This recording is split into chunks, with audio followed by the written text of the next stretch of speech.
Bruce Melody ni moja kati ya msanii kutokea pande za Kigali, Rwanda. Amekuwa akifanya vizuri sana katika ukanda huu hapa wa Afrika Mashariki.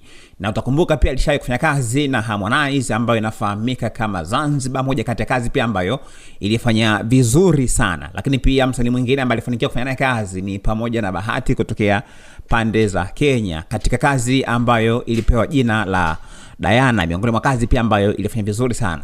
Sasa hivi karibuni ameachia kazi yake ambayo inaitwa Pon Pom, moja kati ya kazi ambayo ilitoka rasmi ilikuwa ni tarehe 2 ya mwaka 2026, akiwa amemshirikisha msanii kutokea Tanzania ambaye anafahamika kama Diamond Platnumz. Sasa katika verse ya Diamond Platnumz tumezoea kumsikia Diamond akiwa anamtaja sana Zombi S2 Keys kutokana na ukaribu wao, na moja kati ya kazi pia ambaye amekuwa akishirikiana naye kwa ukaribu sana katika kazi ambazo amekuwa akizifanya. Sasa ukisikiliza wimbo mzima wa Bruce Melody, producer ambaye ameutengeneza sio S2 Keys, ni producer mwingine.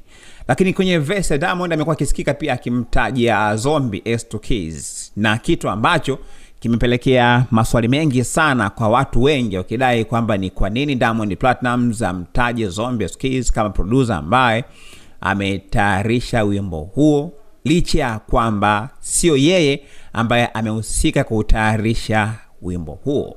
Imeleta maswali mengi sana, imezua mijadala mingi sana katika mitandao mbalimbali ya kijamii, kila mmoja akijiuliza kwamba ni nini ambacho kimetokea na ni kwa nini amempakulia manyama Zombi na sio producer pia ambaye amehusika kutayarisha wimbo huo. Sasa imeachiwa video ambayo ilikuwa ikionekana wakati Diamond akiwa anafanya session na S2 Keys, ndio producer pia ambaye alikuwa akirekodi wimbo huo. Kwa hiyo ni kama ameamua kuwaibu mashabiki na wadau wengine pia ambao walikuwa kizua maswali mbalimbali pia kupitia mitandao ya kijamii kwamba ni kwa nini Diamond Platnumz aliamua kumtaja S2 Keys Zombi kwenye wimbo huo wa Pom Pom wa kwake Bruce Melody kutokea pande za Kigali, Rwanda. Nimekuachia kidogo video hii hapo uweze kutazama na uweze kuona namna ambavyo session ilikuwepo. Lakini nakumbusha tu kwamba usiache kusubscribe katika account yetu ya YouTube ambayo inasomeka Dodoma TV, ili pia uweze kupata update zaidi na kila kitu pia ambacho kimekuwa kikiendelea kupitia